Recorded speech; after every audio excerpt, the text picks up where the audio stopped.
il y a exactement 175 ans, Guillaume-Henri Dufour et sa famille emménageaient dans cette maison de Contamine et c'était un peu l'occasion pour nous d'en savoir un petit peu plus sur cette maison.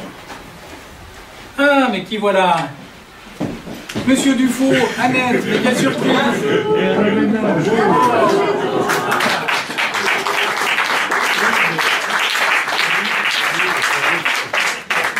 Monsieur le Président, bonsoir. Bonsoir. Bonsoir, Mesdames, Messieurs. Nous sommes ravis de vous avoir pour fêter le 175e anniversaire de la propriété de Contamine. Et puis je constate avec satisfaction que 145 ans après ton décès, notre propriété est l'une des 3 de l'époque à être toujours vaillamment, fièrement debout.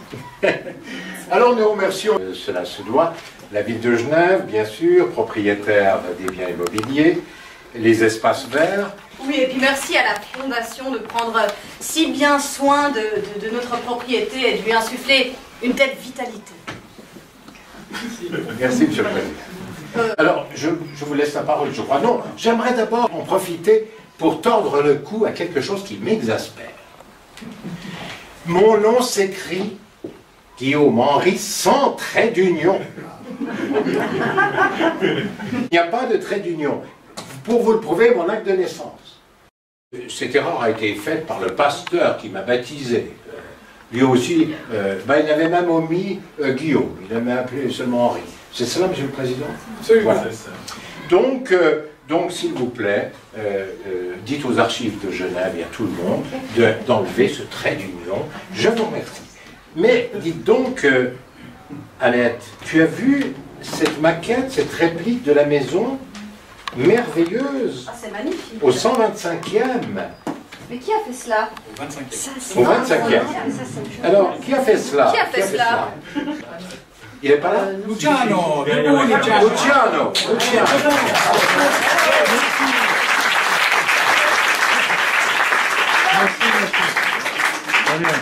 Ah oui, et je constate aussi... Oh, c'est notre généalogie. Waouh! Ah bah dis donc, quelle descendance! Tu as bien travaillé, Anna. Mais qui a fait cette magnifique recherche? Il est là. Oh, bravo. debout. Il s'est là.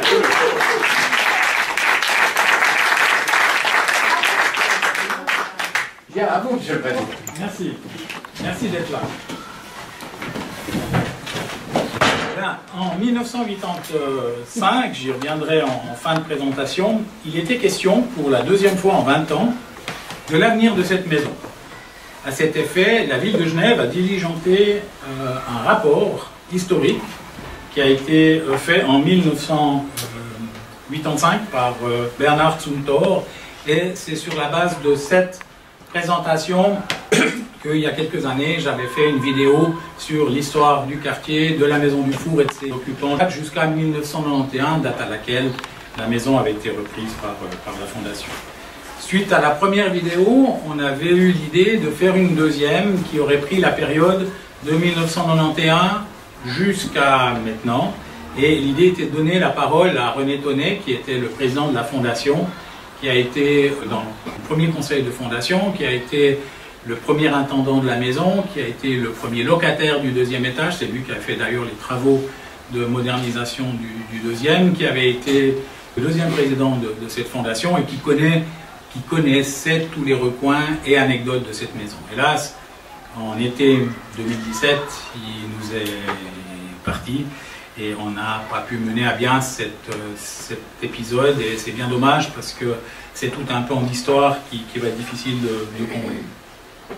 En 2016, suite à le dépôt des archives du Four à la bibliothèque de Genève, il y a pu avoir accès à un certain nombre de documents, et la ville a de nouveau diligenté un rapport qui a été fait donc en 2016 par Christine Amsler et qui a été terminé par Véronique Palfi, et c'est sur la base de ce deuxième que je vais concentrer la présentation de ce soir. Cette vue de Genève depuis Malagnou à la fin du XVIIIe montre bien que nous sommes ici totalement hors des murs, et jusqu'en 1823, Contamine va être accessible que par la porte de Rive et la porte Neuve. On le voit ici sur ce plan avec les portes, deux sur la rive gauche et la porte de Cournavin sur la rive droite. Et je ne résiste pas au plaisir de vous montrer ces portes intérieures-extérieures. Ici, la porte de Rive et ici, la porte de Plainpalais. À partir de la Restauration, 1814-1815, il était, je dirais, déjà question de fluidité, puisque on avait des accès difficiles à la ville et le gouvernement qui ne souhaitait pas investir dans des portes coûteuses avait accepté l'idée des passerelles suspendues, qui étaient des ouvrages proprement révolutionnaires, qui avaient été créés par Marc Seguin et sur lesquels Dufour avait tout de suite travaillé sur des tests de résistance au fil de fer pour créer le premier pont en fil de fer d'Europe. Vous-même, monsieur Dufour, vous en rappelez, parce que vous étiez à l'époque ingénieur cantonal. Mais c'est loin tout ça, mon cher. Je ne sais pas si je me souviens bien. La ville, depuis ces passerelles, ces ponts suspendus, a pu un peu respirer et se développer, comme va le montrer l'évolution du quartier de Contamine, sur lequel nous allons nous pencher. Alors, au-delà des fortifications, au sud-est s'étend de la campagne, avec des terres agricoles, mais aussi on voit des grands domaines, comme Malagnou, Boissière, sur Champel. Et plus près de la ceinture fortifiée, il y a ce pré de l'hôpital, surnommé aussi pré de Contamine, le mot Contamine désignant des champs cultivés en dehors de la ville. Cette vaste parcelle forme un quadrilatère très approximatif, compris entre le boulevard des Tranchées actuel, les routes de Malagnou, les routes de Florissant et une crête de terrain à la hauteur de la rue Crespin. Cette parcelle numéro 1815, eau vive, est acquise par l'hôpital le 15 août 1711 du fonds des 7 oirs de Thomas de l'Olme, qui était décédé en 1708. Ce large domaine accueille cette modeste ferme avec jardin et une carpière, le tout environné de champs qu'on voit sur ce dessin de Guignon des alentours de 1830. La peinture un peu du même endroit de 1848, émanant des archives Martin, montre cette même ferme avec la maison Jolie en enfilade. Ici, la maison Lombard derrière, et entre les deux arbres, monsieur Dufour, votre maison de Contamine. Ce plan Maillère de 1822, publié en 1826, montre que les terres sont agricoles avec une vigne, des hutins, des prés, un labour et des jardins. C'est cette parcelle qui va se retrouver dans le viseur de deux hommes avec pour objectif la création d'un petit quartier de villas. En novembre 1835, le médecin chirurgien François-Louis Seine exprime le souhait d'acquérir environ 13 500 m² dans la partie supérieure du pré et de tracer un chemin de desserte en liant Malagnou à Florissant. L'hôpital est ouvert à la suggestion et lui demande de faire une offre. Dans les semaines qui suivent, Seine se met en contact avec l'architecte Samuel Vaucher et très vite, le projet s'amplifie et le terrain visé ne se limite plus à la partie haute, mais vise dorénavant toute la totalité de cette parcelle. Le 23 avril 1836, l'ancien directeur de l'hôpital, Philippe Revillot, annonce aux administrateurs vouloir acheter pour des personnes dont la solvabilité lui est connue, la propriété de Contamine à raison de 10 000 francs de France, la pose, soit 2701 m² à Genève, et mesures différentes d'un canton à l'autre. Par mesure de précaution, il est quand même demandé au Conseil d'État de s'assurer qu'il n'y mettra pas une objection. Celui-ci émet une recommandation, les parcelles devront être bâties, je cite, de manière à ne pas présenter un aspect désagréable à l'œil dans une localité aussi voisine de la ville et d'une promenade publique. Il faut savoir qu'on est le premier coup d'œil avec la promenade de Saint-Antoine. Le 4 mai 1836, la direction accepte de discuter aux conditions suivantes. L'eau doit être en division. Je rappelle qu'il y a une carpière comme ça au milieu. Créer un chemin allant des tranchées au reste de la pièce, ce sera le futur chemin de Beaumont, en passant près de la fontaine, lié au point numéro 1. La ligne de partage sera à peu près parallèle à la haie de campagne Lombard. Il faudra donner naissance à un projet de construction et il faudra payer un tiers du montant total comptant. 3 jours plus tard, le 7 mai, la vente est acceptée et Vaucher SN sont reconnus comme légitimes acquéreurs par la direction de l'hôpital. C'est à cette même époque qu'est dressé un plan d'aménagement de Contamine destiné à rassurer les autorités, probablement établi par Vaucher. Un plan idéal qui divise ça en 24 parcelles, chacune ayant une maison, un jardin paysager, ce qu'on va retrouver d'ailleurs chez vous, Monsieur Dufour. 2 rues sont tracées. La première, futur chemin de Contamine, qui va relier Malagnou à Florissant, comme c'était demandé dans le prospectus initial, et le second partant de l'axe, nouvel axe pour rejoindre les tranchées, ce sera le futur chemin de Beaumont. Ce programme sera suivi plus ou moins, puisque en 1846, seules 12 villas seront construites. En avril 1837, le toisier du pré est effectué. Il compte au total 30 poses et 54 pieds, soit un peu plus de 81 000 m². Un plan est dressé avec une division en 10 lots. Le cercle des acquéreurs s'élargit et passe à 5. François-Louis Seine, chirurgien, en acquiert la moitié, répartis en 6 lots pour un total d'environ 150 000 francs. Précisément 149 874 francs. Samuel Vaucher, architecte, donc, achète un tiers pour un total de 94 738 francs et le solde est attribué à Bernard Joly, qui est rentier, Édouard Pasteur, qui est banquier, et Hippolyte Delarue, qui est aussi banquier. Le 6 mai 1837, en paraphant l'oracle de vente, les acquéreurs acceptent une série de 9 servitudes qui permettent d'assurer l'élégance du quartier, dont le plan est dressé par le géomètre Gigoux.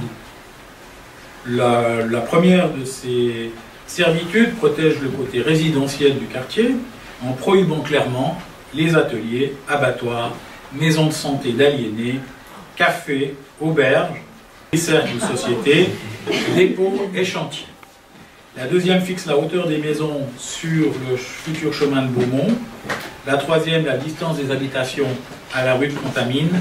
La quatrième précise que les 2 nouvelles routes seront la propriété de M. Seine, mais devront être entretenues par leur bordier. Le 5e interdit aux propriétaires bordiers de la rue de Contamine de placer portes et contrevents sur la rue, mais ils pourront ouvrir des fenêtres autant qu'ils jugeront convenable sur cette même route. La 6e fixe la distance des habitations à la rue de Beaumont, cette fois. La 7e fixe la durée des servitudes à 20 ans. La 8e confirme que tous les propriétaires Contamine ont l'usage de la fontaine qui sera sous l'entretien de la responsabilité du docteur Seine. Et la dernière impose aux propriétaires de poser des jalons qui sera à remplacer par des bornes avec des procès-verbaux pour éviter toute dispute future. Le lotissement du pré est une vraie opération immobilière destinée à la moyenne bourgeoisie. L'idée était de revendre des terrains, évidemment, avec profit, si possible, et dans l'idéal d'attribuer la construction des maisons à l'architecte Vaucher. La première maison construite est celle de Pierre-François Joly. Alors là, du coup, la même année, on a Pierre-François et Bernard. Lionel, je sais pas. C'est la même personne, donc il s'appelle Pierre-François Bernard Joly, il est né à Paris en 1803. Puis juste il était accessoirement cousin avec Dufour, parce qu'il était aussi descendant des Dufour de Bourdilly. D'accord.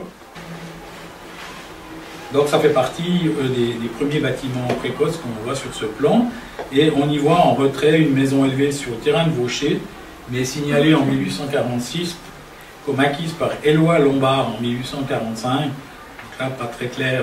Alors, est-ce qu'il a été en location pendant la période? On n'en sait rien. Ensuite, c'est au tour de Samuel Vaucher de faire une maison ici au coin de Florissant et des Tranchées.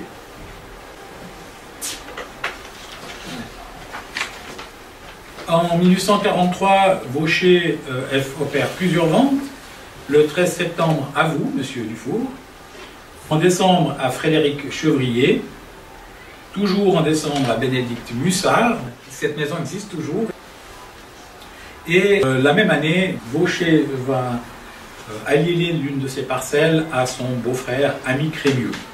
En 1846, date du cadastre de Dufour, il ne reste à Vaucher qu'une seule parcelle, qui n'est pas construite et qu'il détient avec Adrien Krieg. Voilà un peu les propriétaires autour du four sur notre carte. En 1846, on constate qu'une partie non négligeable des terrains acquis par Seine en 1837 n'a pas été vendue. Il s'agit des deux parcelles qu'on voit ici, de chaque côté du chemin, du futur chemin de Beaumont. En intervalle, Seine a vendu une propriété ici à M.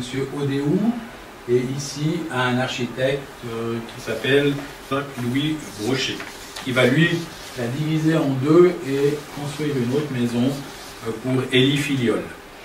En 1845, Seine vend encore cette parcelle ici à l'architecte qu'on a vu au départ, qu'on a cité, Bernard Adolphe Reverdin, qui va y ériger une maison qui va rapidement vendre au rentier Jean-Louis Péché.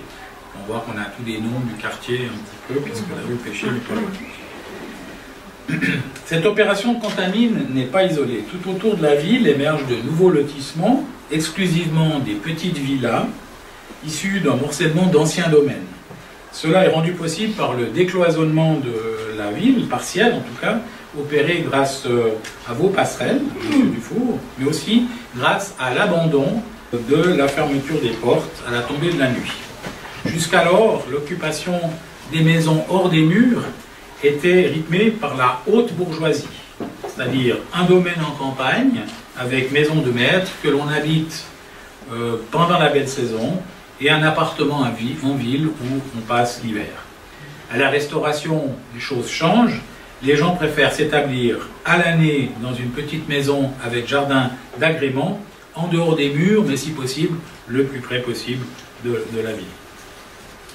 Alors j'ai essayé de vous résumer les propriétaires ou les propriétés qu'on avait dans cette époque-là, avec en pastille bleue les acquéreurs initiaux de la rue qui avaient vendu son bien à Claparède, et en rouge les propriétés qui ne sont pas construites, c'est-à-dire les deux à Seine, celle de Pasteur et celle de Vaucher-Krieg. Par déduction, j'ai essayé de vous reconstituer les achats initiaux des premiers propriétaires, ce qui devrait donner à confirmer encore cette bande ici pour Seine, Pasteur et Joly et de la rue qui était là, et Vaucher qui a ce terrain et celui-là. Voilà, ça c'est ce qu'on pouvait dire sur ce développement de Contamine jusqu'à cette période de 1848. Et on en vient évidemment à l'emménagement des Dufour ici à Contamine. Puisqu'on a M. Dufour et Annette, je pense que vous êtes mieux placés que moi pour nous en dire quelque chose. Avec plaisir, M. le Président. Mes parents ont dû toujours tirer le diable par la queue. Mon père, Bénédicte, a dû quitter Genève suite à la Révolution de 1782. Un premier exil l'a conduit au sud de l'Irlande et il a épousé Pernette Valentin, elle aussi immigrée dans une colonie genevoise en exil. Un deuxième exil a conduit mes parents à Constance, où je suis né le 15 septembre 1787. Il faut se dire qu'en 1792, les effets de la Révolution française obligent les autorités genevoises à assouplir leur politique et à autoriser le retour des exilés. Nous rentrons à Genève, mais il faut reprendre nos marques après 10 ans d'absence, et avec des moyens diminués. Et puis il y a un nouveau coup dur, l'embargo décrété par Bonaparte contre l'Angleterre. Tous les débouchés des deux industries phares de Genève, l'horlogerie et les indienneries, s'en ressentent. Mon père racle les fonds de tiroir, et avec quelques amis, dont les Bonnetons, parents de ma future épouse, Ils achètent un château près d'Annecy, à Montretier, pour cultiver des terres. Mais ces années sont mauvaises, les récoltes maigres, la gestion pas toujours heureuse, le château est un gouffre et mon père ne parvient pas à payer le rendement promis à ses amis. Et en 2012, Monsieur le Président, les salons du Général Dufour y ont posé une plaque commémorative à Montretier. Et c'est très bien. Alors on y voit juste une descendante des Martins, ici Noël Languin-Martin, avec un descendant des Reverdins, qui est Alain Reverdin. Ma mère doit se résoudre à déménager dans un petit appartement à Genève pour y donner des cours de broderie et, c'est charmant, confectionner des fleurs en papier. C'est très tendance à l'époque, afin de me scolariser dans des conditions supportables. Mais la vie est très dure et les moyens de notre famille sont très limités. À 20 ans, je passe au concours de l'École impériale polytechnique de Paris. Mais il faut payer le trousseau et régler les collages, qui étaient gratuits au moment du concours. Comble de malchance, je tire un numéro qui me vaut la conscription, elle aussi exemple au moment des concours, il faut donc payer un remplaçant. Mes parents n'ont pas les fonds suffisants et il faut le secours d'amis, dont, à nouveau, les bonnetons pour réunir la somme. À la chute de Napoléon Ier, je me retrouve en demi-solde à cause de mes sympathies bonapartistes. Et en 1817, contraint de choisir ma nationalité suite à l'entrée de Genève dans la Confédération, je décide de renoncer à ma carrière militaire française et de rentrer à Genève. J'ai consigné tout cela dans mes mémoires, et dans mes mémoires, on voit que l'armée française me devait encore un peu d'argent, et je ne crois pas que c'était payé. Je garde de cette époque, cependant, de bons souvenirs, comme mon portrait en capitaine du génie du Premier Empire, et que m'avait fait ma sœur Élisa en 1816. Voilà. Comme on change, n'est-ce pas? À Genève, j'enseigne à l'académie. La ville me confie très vite un poste d'ingénieur cantonal en charge de l'urbanisme et des fortifications. Mes finances s'améliorent. Mes engagements politiques et militaires dans les troupes genevoises et fédérales, avec 2 grades différents, eh bien, m'apportent un peu plus de revenus. Tout ceci pour dire que notre situation financière vers 1830, si elle s'améliore, reste très fragile. D'autant que nous sommes 6 personnes, plus Madame Bonneton, ma belle-mère, qui vit avec nous. De cette période, vous savez, on a toujours de bons souvenirs, car quand on a une vraie famille, eh bien de cette période des années 30, j'ai conservé 2 portraits. Celui de Joseph Hornung, peint en 1830, et celui peint en 1834 par Franz von Elger, quand j'étais directeur de l'école militaire fédérale centrale de Toul. Le 27 février 1837, la mère de Suzanne s'éteint. Le 13 septembre de la même année, mon père décède à son tour. Mon épouse, ma sœur et moi héritons alors du château de Montretier. Un gouffre financier. Je n'ai pas le temps de m'en occuper. Les tracasseries administratives sont incessantes. Et le 27 février 1839, nous décidons de vendre le château à Julien de Rochette, ce qui nous apporte un petit pécule, et Suzanne s'en inquiétera plus loin, vous le verrez. Mais dans les années 30 et 40, bien que peu fortuné, je travaille énormément, je suis sur tous les fronts. Je vais t'aider parce qu'il y a beaucoup à dire. Il y a beaucoup à dire, oui. Militairement, je suis donc colonel fédéral, je dirige les milices genevoises, l'école militaire fédérale centrale de Toul, le bureau topographique fédéral à Carouge, le grand projet de l'établissement de la carte générale de la Suisse. Je suis à l'état-major fédéral en tant que quartier maître général de la Confédération. Et je dois dire que je suis aussi un penseur militaire, car je rédige des ouvrages techniques et tactiques, des cours et des règlements militaires. Et au niveau politique, alors tu es membre du Conseil représentatif, de la Constituante, du Grand Conseil, du Conseil municipal, du Conseil national ou encore du Conseil aux États. Heureusement, pas tout ça en même temps. Heureusement. Tu es également ingénieur cantonal en charge de l'urbanisme et des fortifications. Tu fais réaliser des travaux d'envergure comme l'agrandissement du pourtour de la Rade qui a pris 10 ans, ou encore le jardin anglais, le quai des Bergues, la rue de la Coraterie. Tu es au cœur du développement de Genève.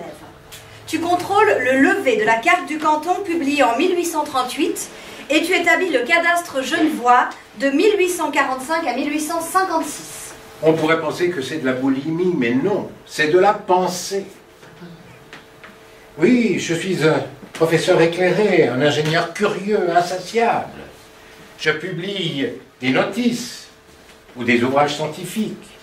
Je donne des lectures à la Société physique de Genève, à la classe de l'industrie de la Société des Arts. Je donne des cours à l'école industrielle de Genève. Je suis à l'affût des nouvelles avancées technologiques. J'essaye de les développer, comme les fameux ponts suspendus. Il y en a un à Fribourg, qui était démoli, par exemple. Qui n'était pas de lui. Qui n'était pas de moi, non, bien sûr, mais on m'avait consulté. Bref, je suis sans cesse dans des recherches, dans l'enseignement, la publication. Ah ben, j'ai pas une minute. Tu es un travailleur acharné, toujours par Mons et par Vaux, souvent à Berne ou à Thun, et tu n'arrêtes jamais. Ce qui ne t'empêche pas, au travers de grands échanges épistolaires avec ta famille et tes amis, de te maintenir au courant de tout. Bien sûr. À l'époque du morcellement du pré de l'hôpital, on vous a parlé, nous résidons à la rue des Belles Filles, aujourd'hui rue Étienne Dumont. Nous y sommes restés 20 ans. Rue des Belles Filles, pour moi qui en ai eu 4, c'est pas mal. 4. J'aurais aimé une 5. Oh, c'est déjà assez. Alors, je suis en quête d'une... C'est un peu petit, cette rue des Belles Filles. Je suis en quête d'une nouvelle propriété. J'approche des 60 ans. Mais la question financière est primordiale. Il ne s'agit pas de se planter, comme vous dites. Oui, et en raison de tes absences répétées, c'est maman qui va faire les recherches. En 1841, elle s'intéresse à la campagne Nourrisson, 6 à Champel. Mais son prix de 80 000 francs est totalement dissuasif. Elle t'avait écrit, je me souviens, « La peste soit du nourrisson et de sa baraque. Comment a-t-il le front de demander une pareille somme pour si peu de choses ?» En 1842, elle poursuit ses recherches sans résultat. Elle paraît d'ailleurs peu convaincue par de l'opportunité d'un tel investissement. Elle avait du bon sens. Mais, en 1843, les choses se précisent. Il y a un terrain en vue. Maman prend conseil auprès d'un certain Bridel pour lui demander son avis sur la convenance ou l'inconvenance de bâtir quand on n'a pas beaucoup d'argent. Celui-ci lui a conseillé d'avoir une partie de sa fortune en immeuble. Mais elle redoute le coup. Dans sa lettre du 9 juillet 1843, elle te l'expliquait. Le terrain est cher. On n'est sûr ni de la qualité ni de la quantité de l'eau. On n'est point sûr en bâtissant de la somme qu'on dépensera. Les communications du soir, pour qui n'a pas de domestique homme, peuvent être difficiles. Tout cela mérite qu'on y apporte de l'attention. Mais la convenance de cet emplacement à cause de sa position, mais le grand désir de mon mari d'être chez lui, le plaisir qu'il aurait à s'y arranger à son gré, l'avantage que les santés pourraient en retirer, les jouissements que trouveraient nos enfants, la connaissance que tu as des constructions qui semblent de nature à faire passer sur celle de l'argent, puisqu'après avoir bâti une bonne et jolie maison, si les circonstances devenaient telles que nous ne dussions pas l'habiter, il nous resterait à la louer ou à la vendre. N'est-ce pas un pas d'ogre beauté dans la voie du projet? Tu as sûrement reçu le nouveau devis de M. Vaucher. Il nous tarde de le connaître, de savoir s'il consolide ou s'il ébranle. Pour épuiser le sujet Bridel, il regarde comme important de très bien bâtir.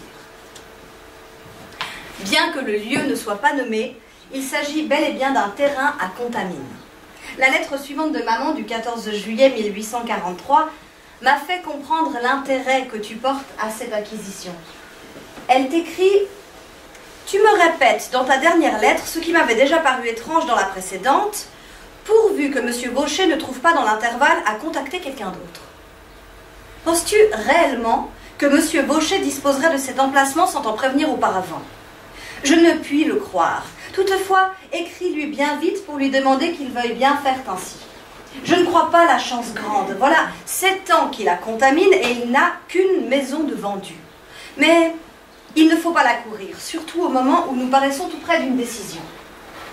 Je trouve le devis bien élevé. Parti de 33 000 francs, nous voilà à 44 000 et même à 45 000. Je crois qu'il serait bon de le revoir. Je ne suis pas non plus d'avis que tu fasses bâtir une maison à ta main. Ce serait pour toi un souci, une augmentation d'affaires, que je ne te voudrais pour rien au monde. D'ailleurs, nous sommes placés mieux que bien d'autres par nos rapports avec M. Vaucher et tes connaissances dans ce genre de travaux. Fin de la lettre de ma mère. En juillet 1843, je me souviens avoir rapporté dans mon journal que, préoccupée par la possibilité que la vente pourrait nous échapper, maman envoie un message à M. Vaucher. Je mets le billet à la poste à 9 h du matin. Et à 15 h arrive M. Vaucher. Il devait conclure le marché avec un acquéreur le jour même à 17 h. Et il venait savoir ce qu'il devait faire. Maman n'hésite pas. Elle sait combien tu désirais posséder un petit morceau de terrain hors de ville. Que tu n'as différé l'acquisition de celui-là que par égard pour elle. Aussi fait-elle céder de grand cœur toute considération au désir de t'épargner des regrets. Le 27 juillet, tu es complètement rassuré. C'est donc une affaire faite. Et nous voilà seigneurs de Contamine. N'est-ce pas un titre ronflant? Et je ne puis que t'approuver d'avoir, par une de ces résolutions qui ne sont guère dans tes allures, mis fin à mes incertitudes. Maintenant que l'affaire est faite, il faut, comme tu dis, ma chère épouse, et selon le précepte d'une sage philosophie, non plus avoir que de bons côtés, afin d'être autant que possible content du lot qui nous est assigné ici-bas. Il fallait bien que la présence d'un acquéreur fût là pour te déterminer à une aussi prompte et aussi grande résolution. Mais l'eau, t'en es-tu en guise de sa qualité? C'est presque la seule chose qui me fait hésiter encore. Je suppose que Vaucher t'aura tranquillisé sur ce point essentiel, quoique tu ne m'en parles pas. J'ai écrit à Vaucher pour confirmer notre convention verbale à la condition toutefois que l'eau fût bonne. Et je suppose qu'il en est assuré. Ainsi donc, on fera des plantations en automne. Nous tournerons et retournerons la terre et les plants pendant tout l'hiver. Et au printemps, on mettra la main à l'œuvre. J'espère que cela nous fera passer quelques moments agréables. Le problème de l'eau est vite résolu. En effet, la parcelle que nous avons choisie est équipée d'une pompe qui pourvoira la maison en approvisionnement d'eau potable. Cette pompe figure d'ailleurs sur le plan de morcellement de 1837. Le 13 septembre 1843, l'acquisition est ratifiée par le notaire Jeannot. La parcelle compte 507 toises, soit 3427 mètres carrés, et son prix se monte à 10 000 francs. Parmi les clauses, il y a, à l'article 9 des conventions de 1837, celle relative au genre de construction élevée sur le terrain vendu. Je prends note de mon droit à faire usage de la fontaine qui existe à l'angle est de la Carpetière. Le contrat précise aussi, et encore, que M. Vaucher établira une route à voiture d'une largeur nette de 12 pieds, c'est-à-dire 11 mètres 7, qui reliera le chemin de Contamine à notre propriété et à celle mitoyenne des Lombards. Nos portails se côtoient. J'ai pu d'ailleurs constater tout à l'heure, avec plaisir, avant d'entrer sur le chemin, qu'ils étaient toujours là. Au final, nous aurons sur 3 côtés des fonds appartenant à M. Vaucher et à l'est, la haie de M. Meyer. Au moment d'aborder la construction il faut ouvrir une parenthèse sur un personnage central. Jean-Marc Samuel Louis Vaucher, né à Lausanne en 1798. De 11 ans, mon cadet. Son nom de Vaucher-Crémieux lui vient de son mariage, le 15 septembre 1828, avec Coraline Crémieux, à qui il donnera 7 enfants. Il était mon élève avant de partir achever ses études à Paris. Il a été également mon aide de camp en 1831, lors de la campagne du Rhin, et mon collaborateur dans la création du corps de génie de Genève. Nous avons aménagé ensemble la coraterie et les berges. Notre amitié est sans fin, et je n'ai cessé de le soutenir dans ses entreprises, notamment quand il sera question pour lui de s'exiler à Marseille. Dans son testament, il me désignera comme exécuteur testamentaire Monsieur Dufour, dont l'amitié et les conseils ont dirigé toute ma vie. Vaucher n'est donc pas un vendeur de terrain simplement, c'est un homme d'expérience dans la construction, une personne fiable et un ami de confiance. Amélie, ma sœur cadette, avait écrit « Quelqu'un a dit par erreur, en parlant de mon père et de sa petite villa, qu'il en avait été naturellement l'architecte. Sans doute qu'il en avait suggéré et discuté les plans et suivi la construction. Mais son ami dévoué, M. Vaucher, en avait été positivement l'architecte et y avait mis tout son intérêt. Maman m'avait lu ta lettre du 23 mars 1844, dans laquelle, retenue à Lucerne, tu lui écrivais combien tu étais prêt à démarrer ses travaux. Maintenant que nous voilà hors du tourbillon, ne pensons plus qu'au repos, à la campagne. Et donc vous ne me dites rien? Est-ce que par les beaux jours dont vous jouissez, vous n'avez pas repris les travaux? Est-ce que vous n'y avez pas mis les pieds au jardin? Qu'est-ce qu'on attend pour recommencer? S'il en était ainsi, je ne serais pas fâché.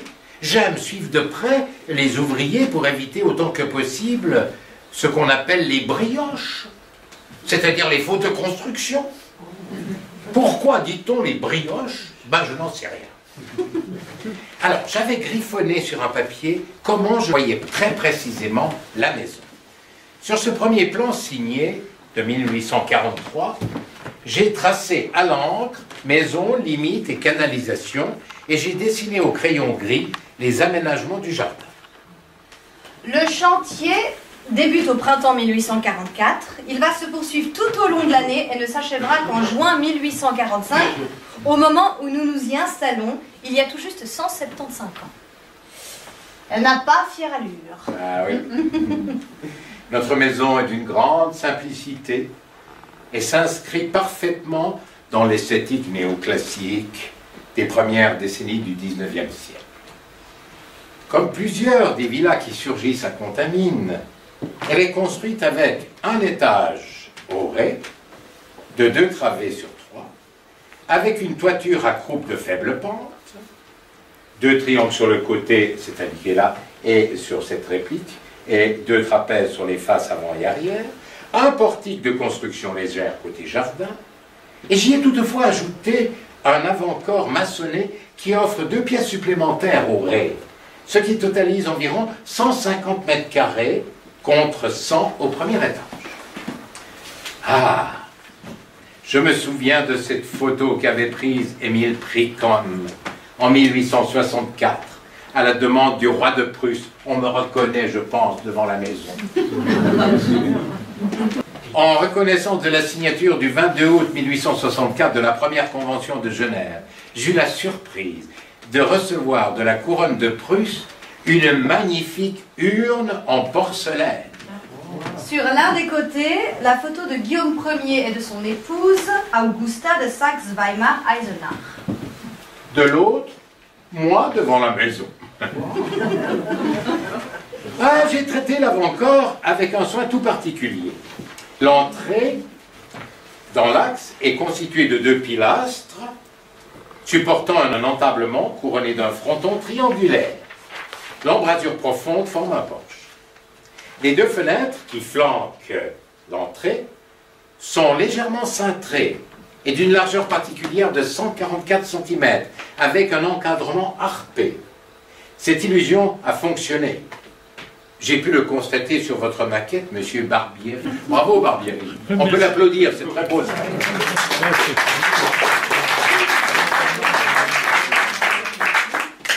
La cartouche portant la date de 1845 insérée dans l'entablement de l'entrée n'est pas de moi. La conservation du patrimoine architectural l'a relevé fort justement. Le cartouche est vraisemblablement postérieur. En effet, cet élément bordé de 2 volutes n'apparaît ni sur les photos anciennes, ni sur l'élévation de 1875.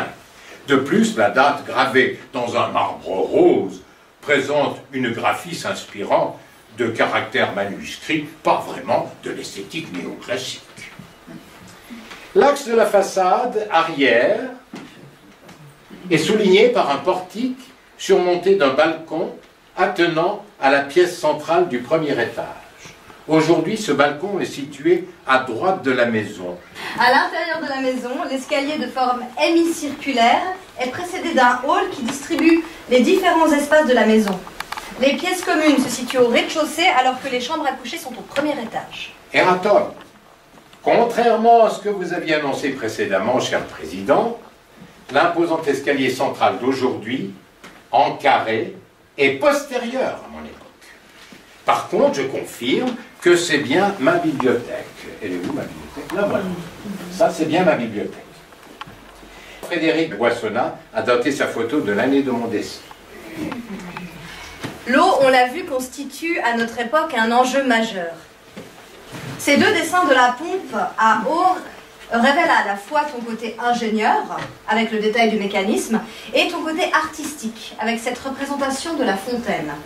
Il semblerait qu'on les retrouvait à Corsinge en 2014. Ah, j'ai porté une grande attention au jardin. Charles Aspel, architecte paysagiste du Wurtemberg, dont l'industrie consistait à faire des plans pour des campagnes d'agrément et à créer des jardins, m'ont fait ce plan de 1848-1849, même s'il n'est pas daté. On y voit toute une liste d'essences. Et ton plan des jardins réalisé en 1959 est très détaillé et tout en finesse et en élégance. Vous savez que la dernière parcelle appartenant à Vaucher, devant notre terrain, m'a été offerte par la République et canton de Genève. Mais je vais vous dévoiler dans quelles circonstances cela s'est passé. En novembre 1947, je suis pris par la guerre civile de Sonderbund qu'il me faut impérativement terminer avant que des puissances étrangères ne viennent s'y plonger. Je suis heureux de l'avoir circonscrite en moins d'1 mois et ainsi permis au peuple suisse, par ma retenue, de cicatriser très largement ce traumatisme de guerre civile. Fin 1847, j'apprends que Vaucher est dans une situation financière très difficile, qui l'oblige à mettre en vente sa propriété, le terrain qu'il possède avec Krieg en face de chez nous, et à partir en exil à Marseille. Tu étais à Berne quand j'ai reçu ta lettre du 12 décembre. J'aimerais que ta maman et toi, vous vous entendissiez pour voir s'il n'y aurait pas moyen de nous arranger avec M. Vaucher pour le morceau de terrain qui est devant chez nous, avant qu'il ne soit vendu aux enchères. Dieu sait à qui, ainsi qu'il en a le projet. Ne laissons pas faire cela. Nous pourrions nous en repentir. 2 jours plus tard, j'ai envoyé une lettre à Vaucher. Vous pouvez comprendre combien me fait de peine la nécessité où vous vous trouvez de vendre vos propriétés, moi qui étais si heureux d'avoir un véritable ami si rapproché de nous. Mais il faut savoir se roidir contre les malheurs. C'est ce qui distingue l'homme énergique, que la fortune ne renverse jamais complètement. J'espère maintenant, mon cher, que vous trouverez une large compensation au sacrifice immense que vous vous imposez dans les affaires que Marseille peut vous offrir dans cette phase de sa prospérité. Déjà, vous m'annoncez quelques entreprises importantes. Celles-là en amèneront d'autres, n'en doutez pas. Vous êtes encore dans l'âge à profiter de la veine. puisque vous voulez vendre vos terrains aux enchères, j'aimerais que nous puissions nous arranger pour le morceau qui est devant chez moi. Et j'ai chargé ma femme de vous en parler. Monsieur Vaucher a accepté immédiatement ta proposition et est informé qu'il retirait la parcelle des enchères qui devait avoir lieu 2 semaines plus tard. Ah, Mais la mention terrain à bâtir d'environ 1 pause et demie située sur la nouvelle route ouverte entre les chemins de Malagnou et de Florissant n'a pas disparu des annonces publiées dans le journal de Genève les 10, 14, 17 et 21 décembre. Le 28 décembre, tu nous confiais: Vaucher m'a écrit pour m'annoncer la vente de sa maison pour 69 800 francs. Je suis bien fâché qu'il ne soit pas arrivé à sa limite et je crains que la maison ne lui reste. Il ne m'a pas fait savoir le prix de notre acquisition. Il m'a dit seulement que ce ne serait pas cher. oui, et alors que je suis toujours coincé à Berne, occupé par la démobilisation graduelle, mais toutefois très lente des troupes. Parallèlement, le succès remporté par ta manière retenue de terminer cette guerre sans bain de sang crée un énorme engouement pour ta personne. En quelques jours, tu deviens Dufour, le pacificateur. Les témoignages de sympathie, les remerciements, les cadeaux pleuvent de toutes parts. Les portraits à ton effigie aussi, tu t'en plaignais. C'est dans ce contexte que, toute fin décembre, Vaucher m'a informé des dispositions particulières prises par le Conseil d'État en ma faveur. Je vous avais écrit le 30 décembre 1847 que M. Vaucher m'a dit en confidence l'intention du gouvernement de Genève de m'offrir en témoignage de satisfaction le prêt que je voulais acheter. Je pense que rien ne peut être plus honorable pour un citoyen et qu'il doit accepter avec reconnaissance. Les républiques ne sont pas prodigues de ce genre de récompense. Mais il paraît que les secrets ne se gardent pas mieux à Genève qu'ailleurs. L'idée de ce présent aurait été suggérée au Conseil d'État par François-Louis Seine, on se rappelle, l'initiateur du morcellement du pré de l'hôpital, et aurait été très bien accueilli par les autorités. J'ai d'ailleurs retrouvé l'affiche placardée. Normalement, vous envoyez un bout. Voilà. Alors, loi du 7 janvier 1848 autorisant l'achat d'une parcelle de terrain destinée à être offerte comme don national à monsieur le général Dufour.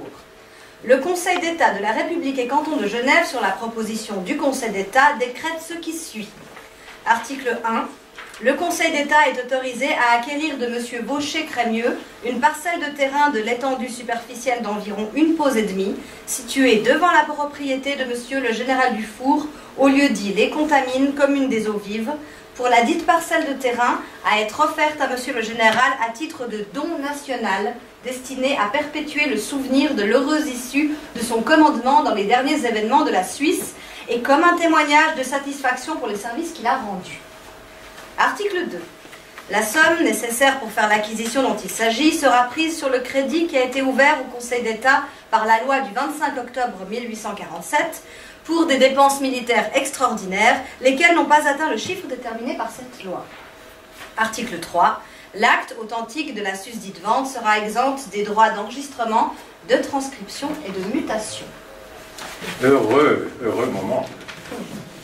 Le 11 janvier 1848, après avoir été informé du don par voie officielle, j'ai écrit au président du Conseil d'État une lettre de remerciement et je l'ai fait publier dans le journal de Genève 1 semaine plus tard. Voici cette lettre. J'ai reçu la lettre, vous m'avez fait l'honneur de m'écrire au nom du Conseil d'État pour m'annoncer que sur sa proposition, le Grand Conseil de notre République a décrété que la parcelle de terrain attenante à ma propriété aux Contamines sera achetée pour m'être affectée à titre de don national. Les considérants qui motivent ce don sont trop honorables pour que je ne fasse pas taire mes scrupules et que je ne l'accepte avec la plus vive reconnaissance, en ajoutant que rien qui aurait pu m'être offert ne me serait agréable au même degré.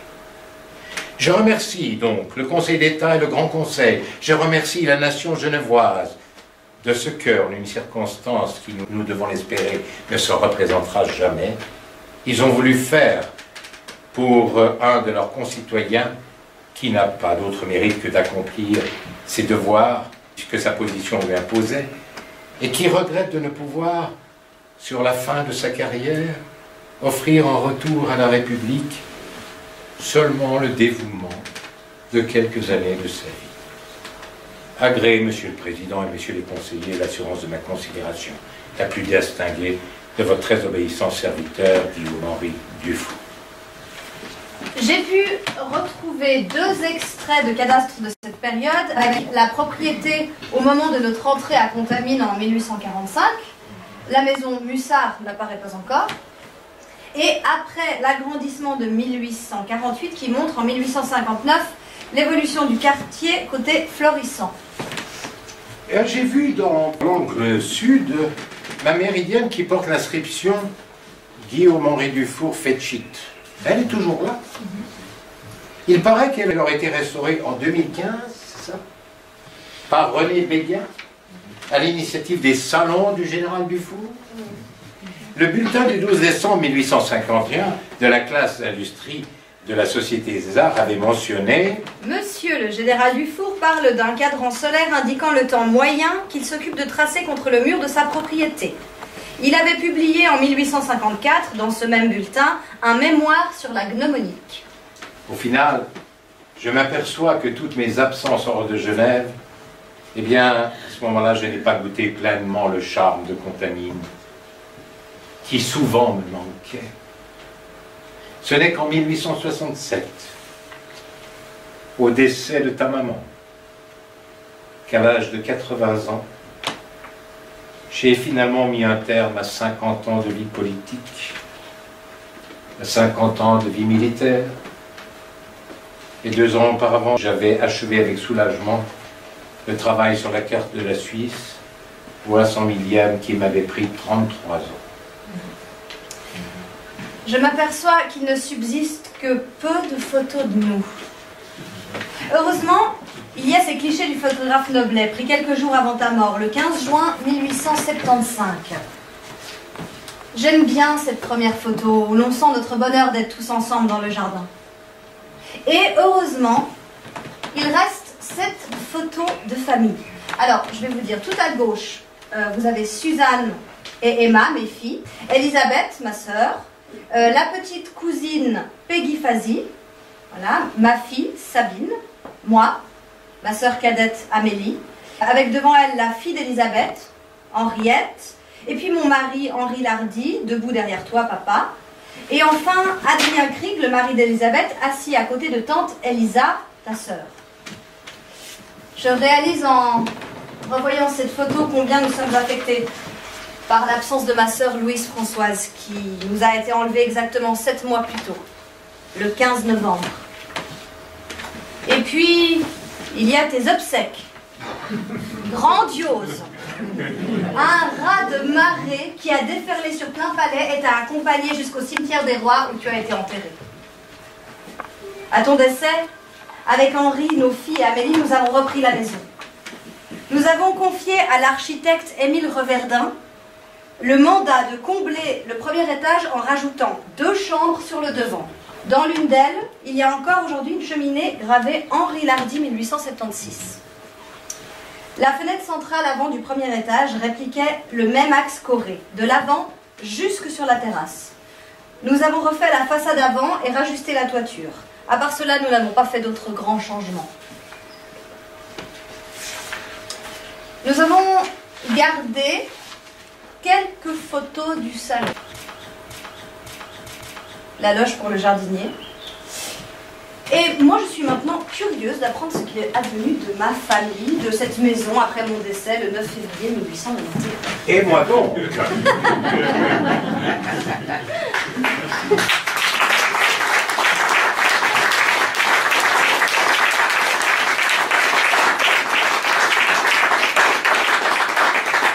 Merci à nos 2 comédiens. Vous avez reconnu Jean Viniguer qui jouait Dufour dans la pièce Dufour chez Dufour et Lauriane Cherpillot qui était Annette, la fille aînée du général dans cette même pièce, qui avait fait la mise en scène, et Jean qui avait écrit la magnifique pièce. je tiens à les remercier tout particulièrement parce qu'ils ont reçu le texte hier. C'est pas coton. Et qu'ils ont fait un bout ensemble cet après-midi pendant 2 heures. Donc, remarquable, merci beaucoup.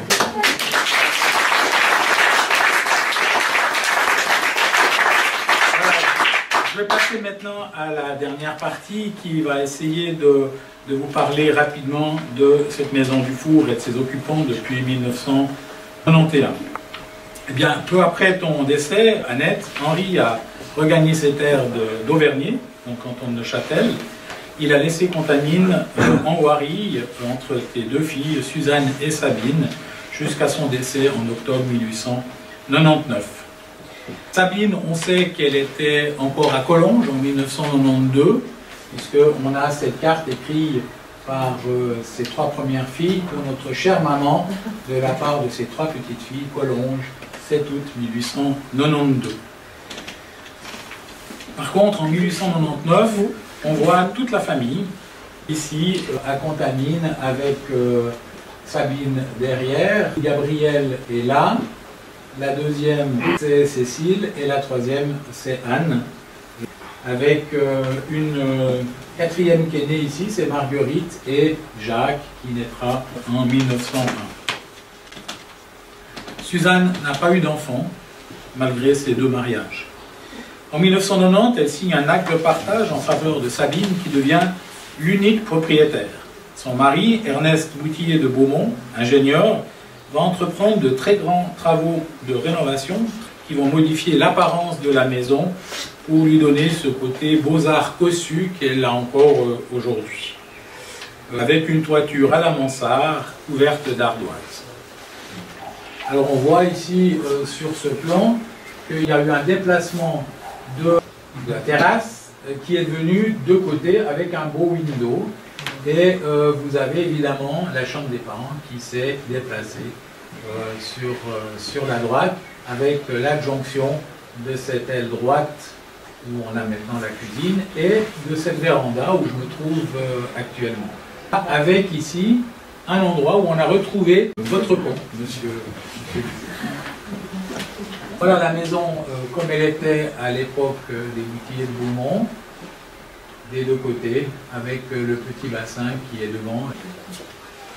Alors on a ici quelques plans du Ré. Alors ce qui est intéressant, c'est cette erreur que j'avais faite, ici la construction de cet escalier carré, avec l'adjonction ici, le beau window, et puis ici, cette séparation qu'il y a entre la salle d'à côté qui était la bibliothèque et la salle qui est devenue la salle Poney.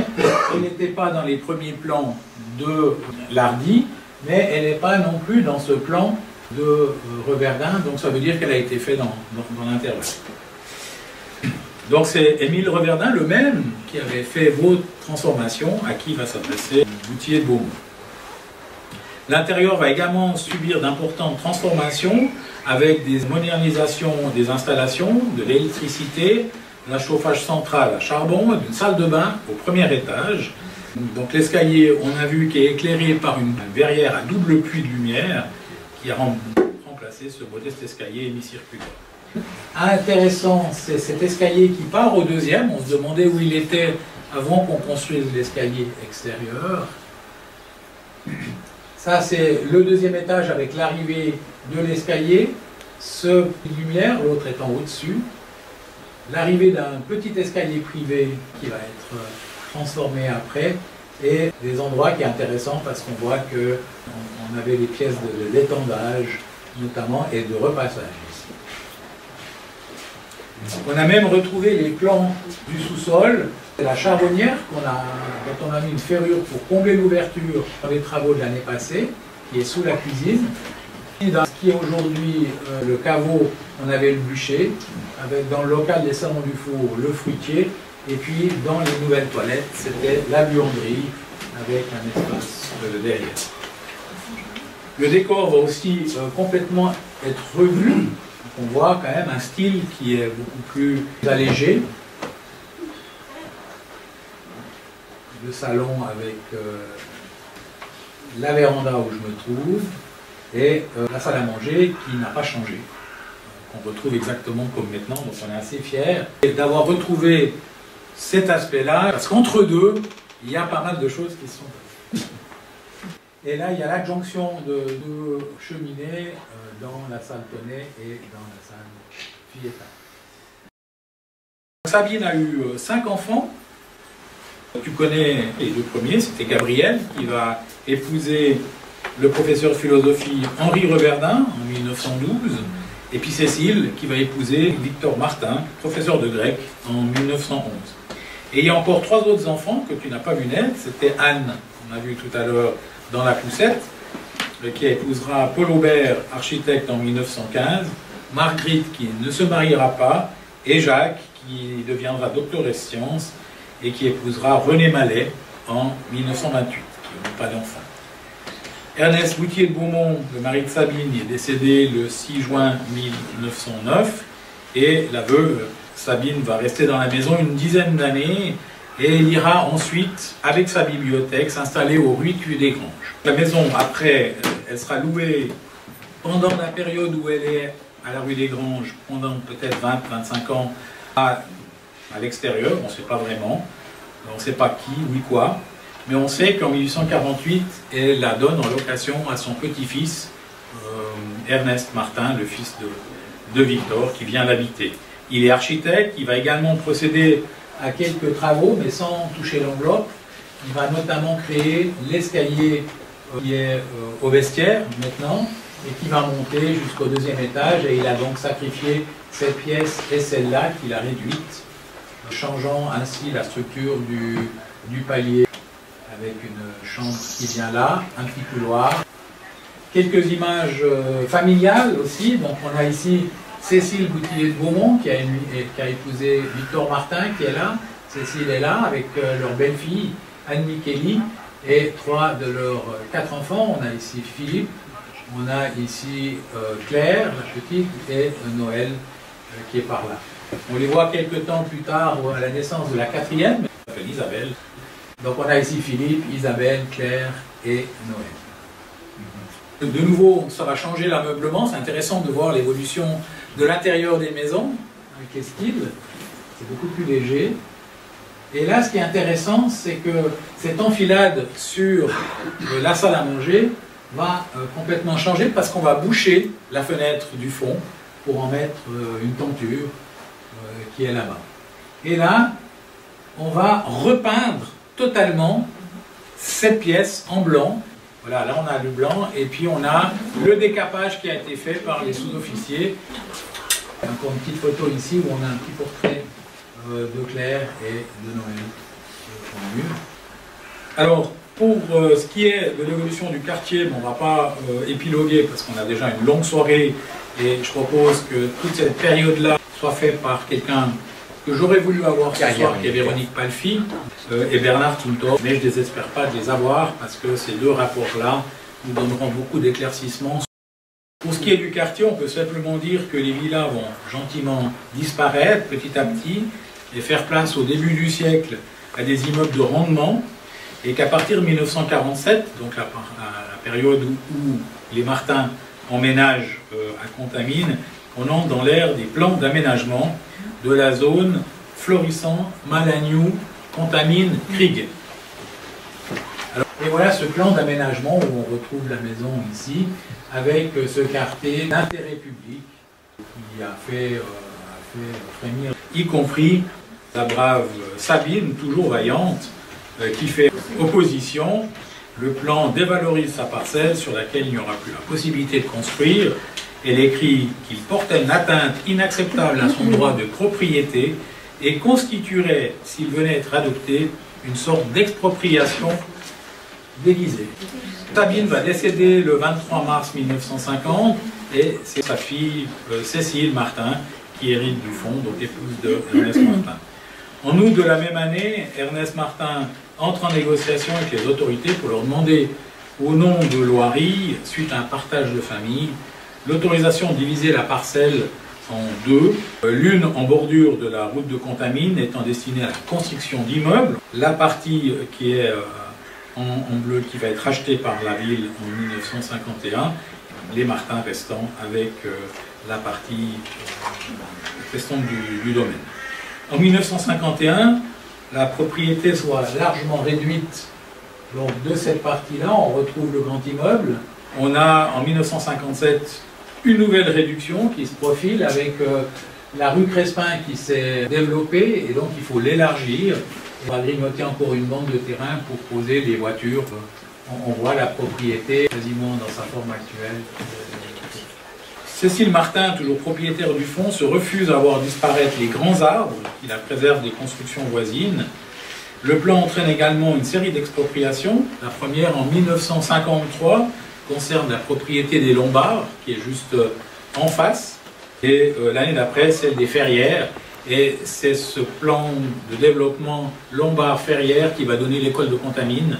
Au départ, il était prévu de prendre sur la parcelle Joly et la parcelle Lombard, et comme les Joly n'ont pas vendu, eh bien on a décalé l'école de Contamine plus vers le Nucry. En 1960, au vu des contraintes exercées, Ernest Martin, devenu propriétaire dans l'intervalle, demande le rachat du numéro 9 par la ville.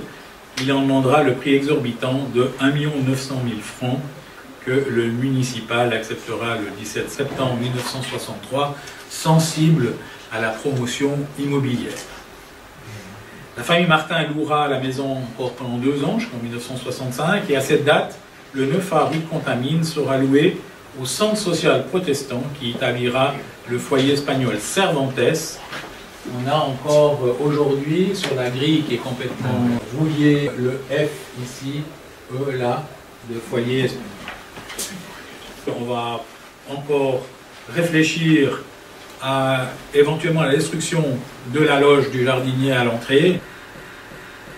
En 1982, une visite des services de loyer redevance trouvait qu'il fallait refaire cette maison et la garder pour soit un institut international, soit un service de l'État. C'est grâce au désistement de Guy-Olivier II que la Société suisse des sous-officiers, en 1988, a pu avoir un prêt sur cette maison. Et en 1990, un contrat de prêt à usage est signé avec la Fondation pour la conservation de la maison du général Guillaume-Henri Dufour, qui avait un trait d'union à l'époque, M. Dufour, qu'on a fait enlever. On a fait changer les statuts pour enlever le trait d'union, pour vous faire plaisir. Et pourtant, j'aime les traits d'union. Là, la Fondation, avec, on voit ici Olivier Reverdin, Ernest Martin, Tonnet, deuxième président de la Fondation, Émile Fietta, qui a orchestré tout ça, et Madeleine Rossi, qui était la maire de Genève. On a aujourd'hui dans le conseil le fils d'Olivier Reverdin, Jacques Reverdin. On a l'une des filles de Ernest Martin, qui est Claire Payot-Martin. On a le fils de la Loye aussi parmi nous. Donc on essaye d'avoir une certaine continuité au sein du conseil. Le 20 mars 1993, la villa et la loge d'entrée ont été inscrites à l'inventaire des bâtiments dignes d'être protégés. Et puis, je vous ai fait un petit résumé de l'évolution de la maison Dufour en 4 planches. La façade telle qu'elle était en 1845, l'augmentation dans la période, dans ta période, des lardis, et puis l'aménagement complet extérieur qui a été fait par les Boutiers de Beaumont. On voit l'importance des travaux sur cette maison à cette époque-là. Voilà la façade arrière. Alors là, il n'y a pas grand-chose. On a laissé pas mal de choses de l'ancienne, sauf qu'on a ici la beau window qui est en milieu, c'est la nouvelle annexe, et donc le toit a été refait, et on a la véranda. Côté cuisine, eh bien, on a donc le seau de boue et tout ça, ça reste de l'époque, avec la façade arrière, et là on a cette nouvelle aile qui a été construite, et on voit l'élévation de la période des lardis. Et de l'autre côté, véranda, on a évidemment la grande partie de la maison qui est restée, l'adjonction ici de la véranda, on voit sortir le beau window, le toit qui a été refait. Voilà un petit peu les modifications et voilà la maison.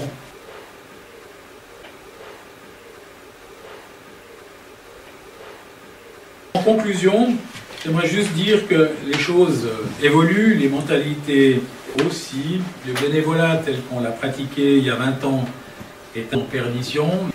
Ce qui paraissait impensable il y a quelques années devient possible, peut-être même probable.